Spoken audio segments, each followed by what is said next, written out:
எனக்கென வந்த தேவதையே சரிபாரி நீ அல்லவா நடக்கையில் உந்தன் கூட வரும்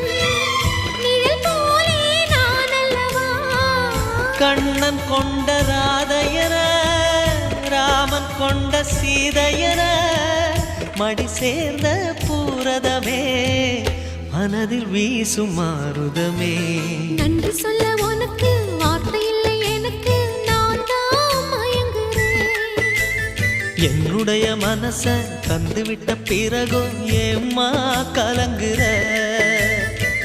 நெடுங்காலம் நாம் புரிஞ்ச தவத்தாலே நீ கிடைச்ச திருக்கோயில் வீடு என்று விளக்கே